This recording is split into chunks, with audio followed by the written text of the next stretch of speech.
It's well known that the moon controls Earth's tides. As it orbits around us, its mass tugs our oceans toward it, causing a tidal bulge on the side of the planet nearest the moon. And through a strange quirk of gravitational physics, it forms a second bulge on the side farthest away from the moon. Few people realize the sun also plays a role in governing the tides. But because it's 400 times farther from us than the moon, its gravitational influence on the oceans is relatively small, about 1/3 of the total effect. But with the moon out of the picture, the sun is now in control. With the moon up here, its gravitational pull is sort of pulling a dome of water up. There's a big sort of bulge. Then imagine you just snipped the cord and the water had to flow back out. The water rushes toward the gravity of the sun in a massive global tsunami. The force of the waves depends on where the moon is in relation to the sun when it disappears. If the moon vanished at full moon or at new moon, that's when the moon is lined up with the Earth and the sun. The lunar tidal bulges would shrink to solar tidal bulges in the same spots, and the extra water from the lunar bulges would quickly flow to other parts of the globe. But there's an even more dramatic possibility. If the moon vanished when it's at quarter moon, either first quarter or last quarter, then the moon's tidal bulge is not in the same place as the sun's tidal bulge. And so I expect you would see a very quick motion of Earth's oceans from the lunar tidal bulge to the solar tidal bulge. Some experts believe this more drastic lateral shift in ocean water would blast coastal spots around the world. The powerful pulses would be similar to the 2004 Southeast Asian tsunami, except the waves would cause even more death and destruction, since they'd be worldwide. Two massive east-to-west and west-to-east waves would be initiated on opposite ends of the Earth. A seaside city like Miami would be pummeled by a 50-foot wall of water that would destroy most coastal buildings and sweep across the entire width of southern Florida, putting 9 million lives at risk.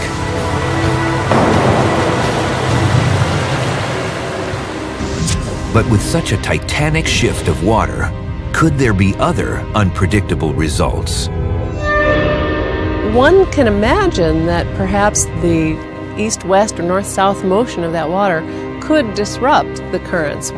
The Gulf Stream carries warm water from the Caribbean up to Great Britain, and it helps keep Great Britain a lot warmer than it otherwise would be, considering how far north it is. Climate is a very delicate system, and you tweak one part of it and another part responds. And then one can imagine that food productivity and the overall way of life would be dramatically altered if it were cooler in Northern Europe. The Sahara Desert is a great example of some place that used to be green and lush and now is completely a desert. Having changes with climate can really have impact on our survival. But the biggest impact on our planet would be the changes to Earth's steady tilt, a unique feature that gives us our 4 regular seasons. The thing that locks our planet's tilt to about 23.5 degrees so consistently is the presence of the moon that acts as a large stabilizer. If we don't have the moon anymore, we may get into a regime that's much more like Mars. And Mars, instead of being at a stable 23.5 degrees, goes through wild variations of the tilt, varying from maybe as low as 15 degrees on the low side, all the way up to something like about 75, 80 degrees on the high side. Without the moon, our axis begins fluctuating erratically over several 100,000 years. The gravitational pull from other planets in the solar system starts wreaking havoc on Earth. Our stable seasons shift dramatically as different parts of our planet tilt radically toward the sun during some periods and away at others. soon as you get rid of the moon, you're stuck with this radical tilting of the axis back and forth, and therefore radical climate changes that don't happen today. Earth becomes a very strange world as mankind struggles to adapt and survive. If we go to a situation where we don't have that stabilization, those very small changes become very, very big. We may go to a situation where the ice becomes stable over the tropics. Imagine jungles and forests in Antarctica and ice sheets and glaciers in Central Africa. The tilt would vary on timescales of a few 100,000 years. These are timescales of ice ages coming on the Earth. We know how much of an impact that had, and humanity had a hard time adjusting to those changes as we came out of the last ice age. It's very difficult to predict exactly what would happen to humans because we're not sure how rapidly we're able to adapt to radically changing environments. And if our moon disappeared permanently, life in the sea and on the shore would be drastically transformed. Sharks would lose their hunting prowess, unable to track the schools of fish swarming above them in the moonlight. Crabs, used to mating at extreme low tides, become disoriented at the loss of lunar phases. Grunion, that lay their eggs during a high tide and full moon, suffer reproductive disruption. Even primitive aquatic plant life would be affected. Many species will spend their evenings on the surface interacting with moonlight. The moon comes up, so the algae are moving up, and they're followed by all of the organisms that eat the algae and the organisms that eat them. So the whole ecology of the ocean is tuned to light. All of these organisms will be completely disrupted. None of their ecology will work because they won't have the usual sensing signals. Millions of people would suffer from food shortages, and coastal economies would be devastated by the worldwide crash in marine life populations. I would liken it to one of us suddenly waking up one morning and discovering we were blind or deaf. That would be a chaotic thing. An Earth without the moon is a rudderless planet, highlighting just how critical this big rock is to sustaining life here. There are over 150 moons in our solar system, but Earth's moon is truly unique. Our moon is unlike any of the other moons in the solar system. It is huge compared to Earth. It's about a quarter the size of Earth, and you don't see that in any of the other planets. Because the moon is so big relative to the Earth, it's as if we're really in a double planet system. There's a crude way to think about the effect of the moon stabilizing this axial tilt of the Earth. If you notice, tightrope walkers will carry this long pole, and that gives more stability because there's mass out there on the end of the pole, and it's harder to fall off the line. So it's that same kind of thing, that the mass at a distance can affect the stability of the system. But the moon has not always been by our side. There was a time early in Earth's history when there was no moon. A period when our planet was a strange place, with 8-hour days and a molten landscape too harsh for life. And then suffered the most violent collision in its history.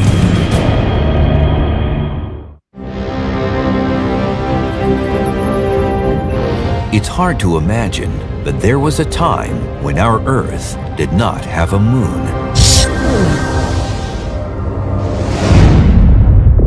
Our planet was formed 4.5 billion years ago by accumulating and fusing large amounts of debris in the early stages of our volatile solar system.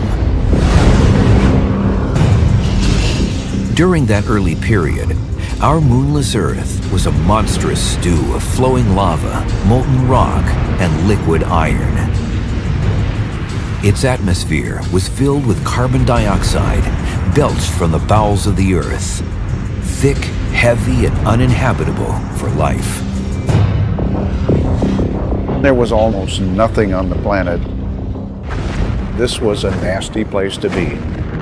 Lots of things were condensing. It was an extremely hostile place, even to rock chemistry. So the rocks were melted. Everything was a mess.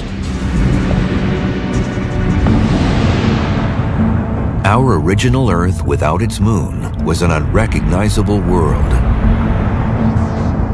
The early Earth was a really hot place. In fact, that era of the Earth is called the Hadean, like Hades, because it was really hot.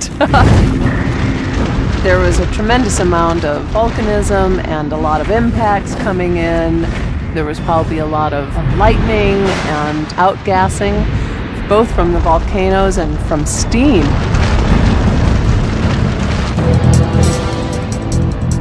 The stability of our early solar system was not much better. It was created out of a huge disk of gas, debris, and dust that swirled around the newly formed sun. Our early solar system was kind of like a roller derby. Everybody was generally going in the same direction, but there was a lot of chaos.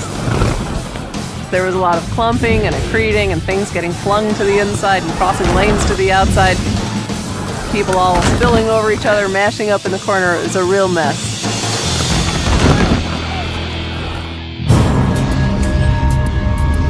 Without the moon, we can only guess at the Earth's early tilt and rotation rate. That would have been determined by the multiple glancing collisions from the innumerable asteroids and protoplanets that ricocheted throughout our early solar system. If you kind of average over the solar system, you look at all the planets and the big asteroids and make a bell curve of rotation speeds, it looks like the typical rotation speed might be 8 hours, something like that. So we could make a guess that that might have been the likely rotation speed before the moon was formed. Then, about 10 million years after our moonless Earth began taking shape, there was a massive collision. Now widely accepted by astronomers, the giant impact theory says that a Mars-sized planet collided at an oblique angle at 25,000 miles per hour with Earth. The impactor blasted more than 70% of the Earth's molten crust into space. A giant whirling arm made up of 5 billion cubic miles of blazing rock and light metals was launched into orbit around our planet. The gravity of the larger chunks began pulling smaller particles towards them. Within 1 year, it coalesced into our moon.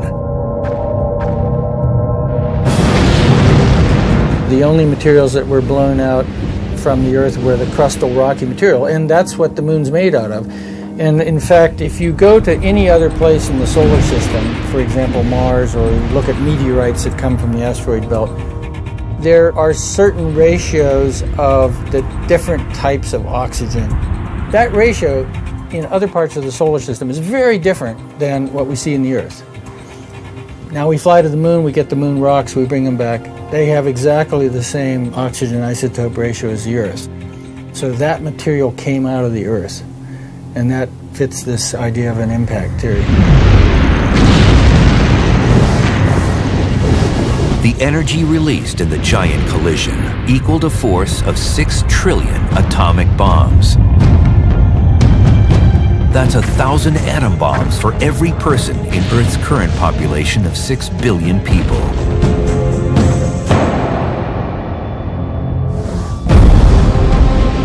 The impactor planet that hit Earth was thought to have formed in an area of our solar system called the Lagrangian points. These are regions 60 degrees either ahead of or behind the Earth, but at a similar distance from the Sun. Debris can stay fixed in the Lagrangian points for tens of millions of years, locked between the gravitational influence of the Sun and Earth. But eventually, something knocked the impactor off its fixed course. That something was Jupiter. Every time Jupiter passed by us in its orbit, it would be giving a little tug to this impactor planet. And each little tug wouldn't be very big. But if you think about, for example, having a car that's stuck in a ditch or stuck in a snowbank, how do you get that car out of the snowbank? Well, the way you do it is you rock the car. You push it a little bit, it comes back. Push a little bit more, it comes back a little farther. And this way, with a bunch of little pushes, you eventually free it. And that's exactly what Jupiter did to this impactor planet. And once it gets away from the Lagrange point, it's no longer stable and it's doomed. It's eventually going to collide with Earth. After the giant cataclysm, the inner part of the whirling arm of ejected debris forms a clump that consists of materials from the impactor's iron core. That heavier clump recollides with Earth and is absorbed into our planet's center. The giant impact was really the biggest thing that ever happened to Earth. What we have now is a core and a half. That makes our planet denser and our gravity stronger than it would be otherwise. The larger molten core takes longer to cool than the Earth's original core would have. Heat is constantly pushed up and through the thin crust of the Earth, creating fissures. It's possible that this larger core helped create the sustained plate tectonic system that formed our continents, a unique planetary feature in our solar system. As an example, Mars was much smaller, it cooled much quicker, and so it has no crustal plates. Most critically, the collision knocks the Earth onto its current axial tilt of 23.5 degrees and speeds up its rotation from 8 hours to just 5 hours. Within a year, the Moon forms, roughly 14,000 miles away from Earth, significantly closer than its current distance of 234,000 miles. You've got this immense moon in the sky, 15 times as big as the present moon. So think about this thing rising and rising and rising until it fills up a pretty big chunk of that evening sky. And imagine it being red because it's full of this molten lava around the surface. And imagine that looming over your head. It's mind-boggling. The early moon's gravitational pull on Earth is roughly 200 times stronger than today because of its much closer distance. Though no oceans exist yet, the lunar tidal forces are 3,400 times more powerful. They lift and drop large crusts of molten rock to more than half a mile high twice a day. Our early planet's axial tilt stabilizes due to the moon's formation, and its mass acts as an anchor. But the Earth's spin begins slowing because the moon's gravitation creates a tidal bulge around our planet's midsection, causing a drag on the Earth's rotation. Let the Earth be this green balloon, and here's the moon. If the Earth weren't rotating, the tidal bulge would point directly toward the moon. But the Earth is rotating pretty quickly. So in fact, the tidal bulge tends to be a little bit ahead of the direction toward the moon. That means the moon's gravity is pulling back on the Earth's bulge a little bit, retarding its rotation ever so slightly. But the tidal bulge on Earth also has a reactive force on the moon. This tidal bulge pulls the moon ahead in its orbit, it's constantly trying to tug the moon faster. But the moon doesn't want to go faster in its orbit. Instead, what happens, if you imagine throwing a slingshot and swinging it faster, it wants to go out. And that's what the moon does. It goes outward because it's being tugged faster in its orbit. So gradually over the years, the moon is moving farther and farther out. The complex gravitational dance between the two partners is now pushing the moon away from Earth at a rate of 1.5 inches per year. Over billions of years, the moon's recession has slowed the Earth's rotation from 5-hour days to our 24-hour day today. The whole idea of this rotation of the Earth being influenced by the moon is a little bit like what you see when a figure skater is spinning, and when she pulls her arms in close and spins, she spins faster. And she throws her arms out to slow down.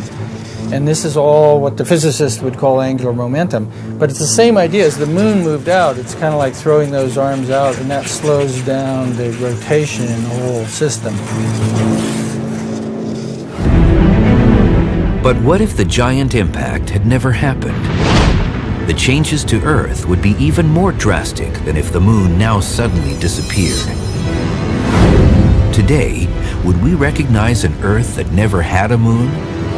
And would humans even exist?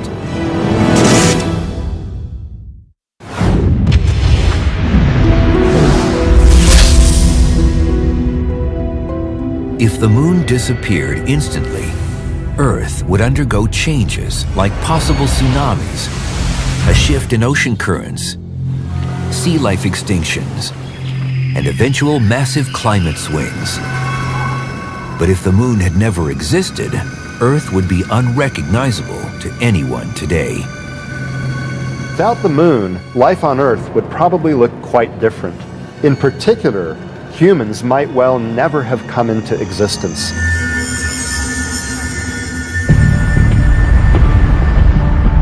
About 150 million years after a moonless Earth forms, 4.5 billion years ago, it moves out of its hot molten phase and begins cooling.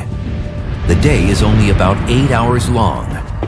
If we had an 8-hour rotation period, we'd have 4 hours of daylight, 4 hours of night. The nights would be totally black if we don't have a moon.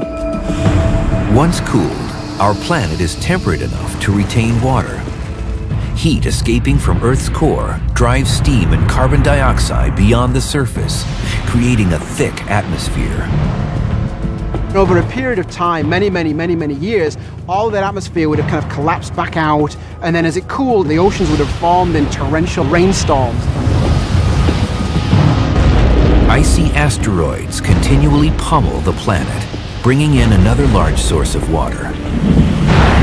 With a smaller, cooler molten core, there are probably no plate tectonics, and therefore no large mountains and huge ocean basins. Water soon covers most of the planet's more uniform crust. We certainly would have a higher sea level than we have today, less continental area, and that would be a different world. Our blue marble would be even bluer. Ironically, even with all that water, the early moonless Earth would have smaller tides. Determined only by the gravitation of the sun, they would be just 1/3 the size of our current tides. The range between high and low tide would remain constant throughout the year and would occur at exactly the same time each day. And that means the intertidal regions would have been narrower, probably leading to less diversification of life and perhaps even impeding the progress of life from the oceans to the land, because it's in the intertidal regions where creatures had to develop the ability to survive both in the water and on land. With an 8-hour day, just 4 hours of light followed by 4 hours of moonless black, the early Earth spins 3 times faster than today. The winds howl due to the aerodynamics of Earth's quicker rotation.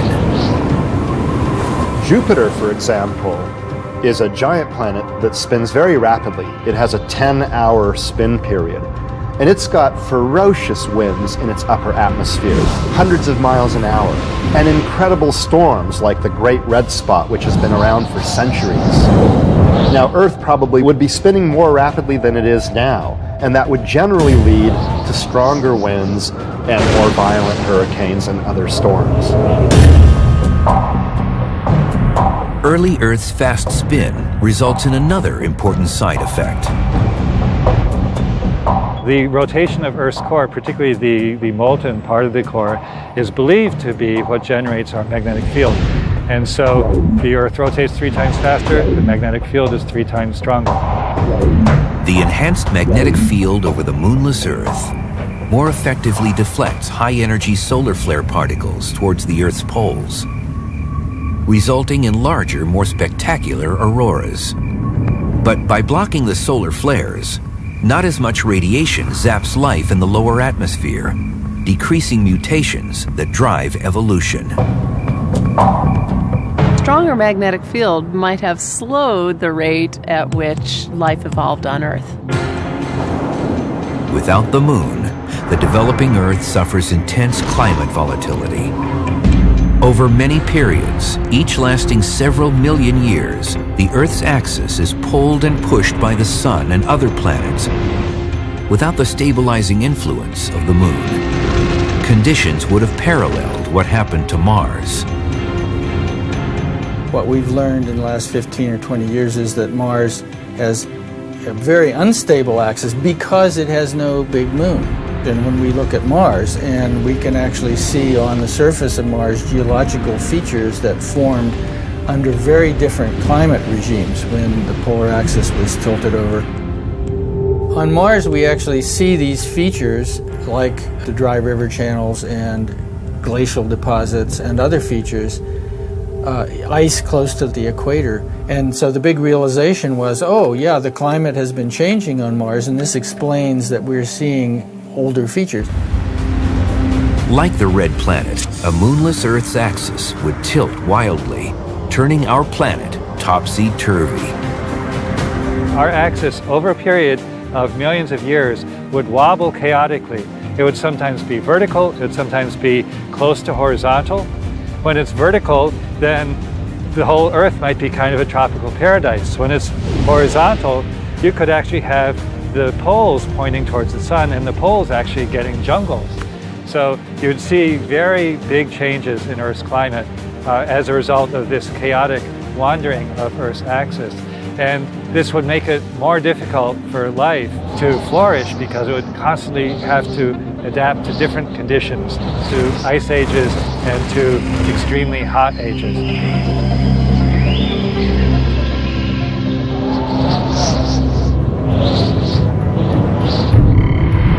So what would life on Earth look like today if we had never had a moon? Short days, high winds, and other changes could produce a freakish world with creatures that look like they're straight out of science fiction.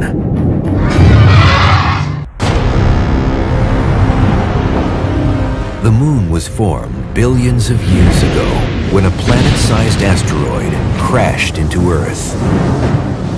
But what if that violent collision never happened?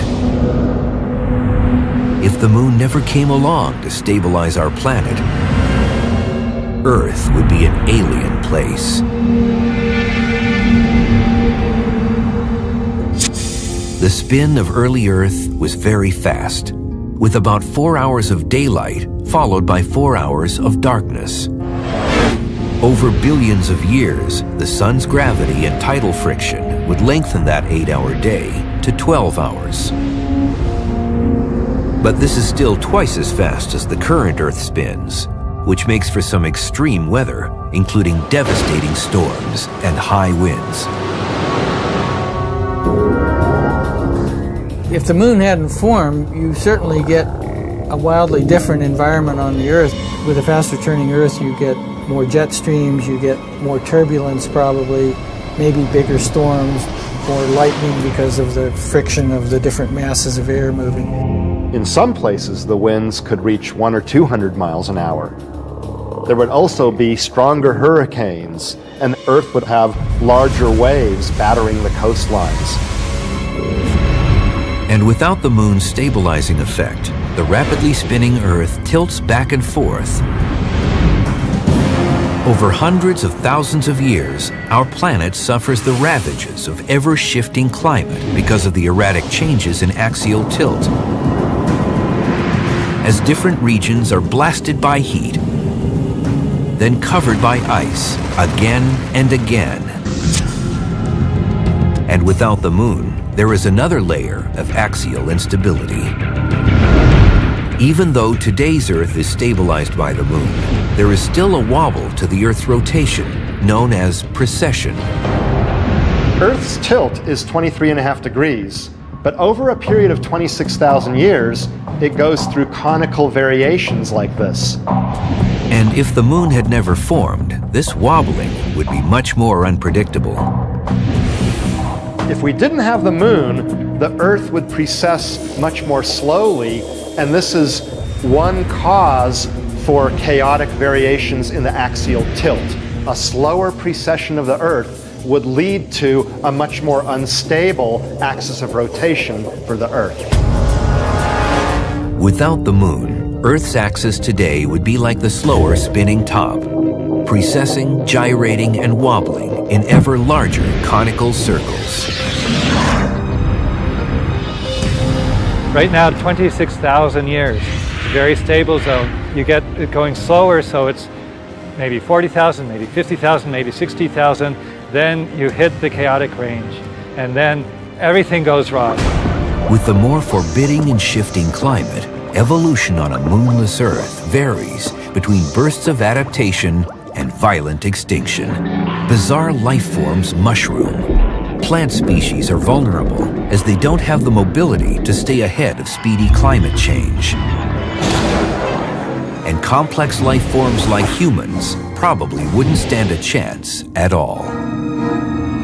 The variations in climate would be extreme and rather rapid, and it would probably make it difficult for complex creatures to evolve, because most complex creatures can't evolve very quickly to changes in their environment.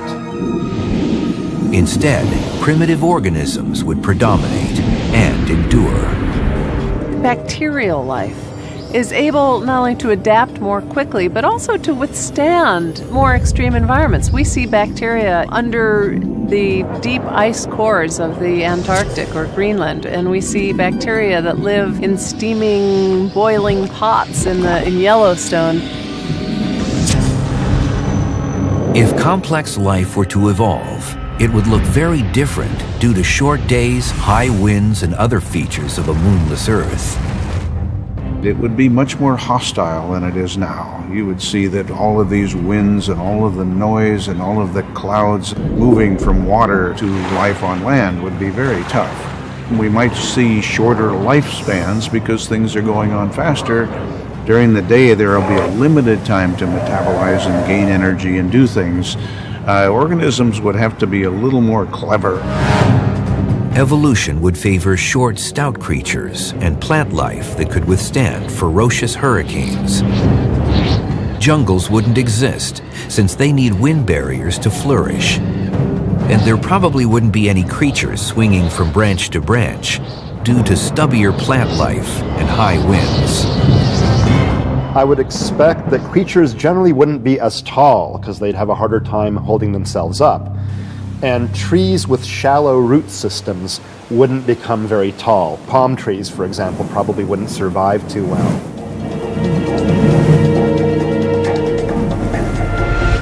The constant gusts would push other adaptations. Sailing, maybe membranes that let you take off and leap through the air. And the perpetual gale-like conditions would create an exceptionally loud planet. If animals made noises to communicate, they'd have to be very different from the constant shrieking wind sounds. The use of sound at wavelengths that are not the sound of the background noise. If you have a receptor that just zeroes out that noise, we might be able to speak like this and be heard perfectly. We might all be sopranos and have ears tuned to a different pitch. Or more visual cues might be developed to cut through the audio overload. Creatures might develop extra limbs to not only shield themselves from the wind, but also use their appendages to communicate, like sailors using semaphore signals. Perhaps speech would not develop, so maybe other forms of communication, whether color changes, expression changes, hand languages, who knows? Even today, many of Earth's beings, such as fireflies, squids, krill, and jellyfish, communicate by changing their body colors. Because of the dark nights, creatures might also develop enhanced vision and sensory systems, similar to the night vision goggles and infrared displays used by the military. The interesting possibility is that life might be able to develop sensors that were so good that they could actually sense starlight. And this would be something colossal.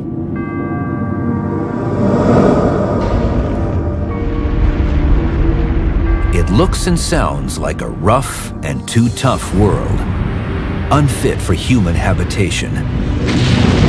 Luckily, when the moon formed, it created the conditions for people to develop and prosper. But our moon is also moving farther away from Earth every year.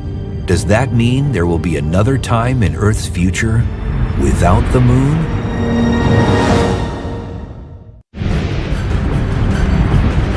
$4.5 billion years ago, the young Earth was a hellish, molten place, unfit for life.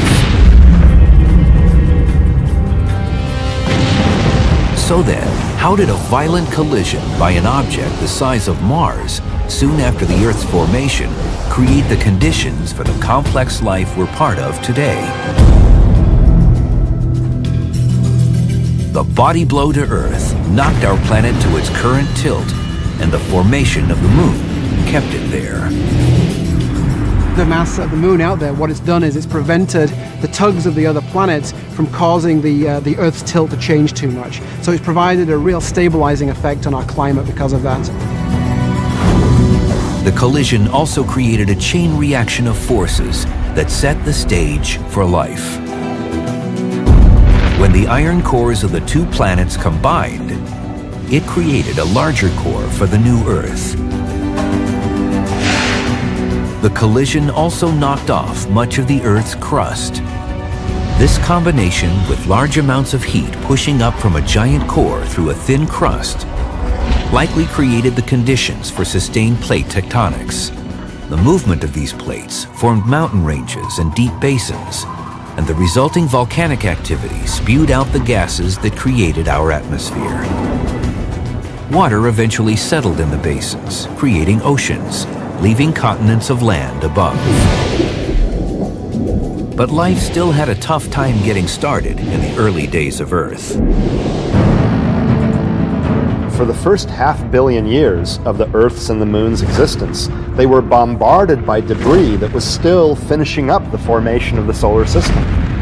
So even if primitive life, microbes and bacteria, had formed in the first few 100 million years, they might easily have been wiped out by these giant things crashing into Earth.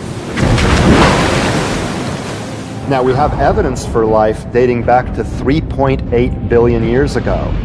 That's shortly after the end of the era of heavy bombardment. By then, due to tidal friction between the Earth and Moon, the Moon had moved slightly farther away from Earth, and Earth's rotation had slowed to roughly a 10-hour day. But since the Moon was still much closer than today, the tides in Earth's early oceans were humongous. The tides went way inland and poured back out to sea. Twice a day, you'd get a big gulf of water in, and when it drained back out, it carried a lot of minerals and soils and other parts of the Earth's crust back out to sea with it. So there was this constant erosion and scrubbing of the land. Certainly a unique environment that might have been just right for life to develop.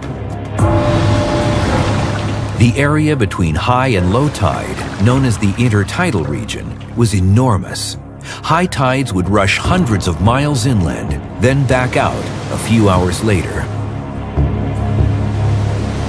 During the low tides, molecular strands began forming in some of the endless miles of tide pools. What happens when water evaporates? The H2O molecules go away and everything else is left. So the organic sludge in the pool gets more and more concentrated as the water evaporates. So this was the idea that life formed in these little pools. Around 570 million years ago, almost 3.9 billion years after the giant impact, Earth's ocean life begins moving on to land, giving birth to complex species. The bigger the intertidal regions, the greater the resulting diversity of life, because you can have species that live in these environments that are sometimes exposed to the sun and sometimes underwater. Over billions of years, our Earth seems to have reached a perfect equilibrium that has allowed for the evolution of a diverse, intricate, and fragile ecosystem. There are some climates that are too uniform, no seasonal changes and so on, and don't lead to life because there's no environmental stress. And on the other hand, climates that are too variable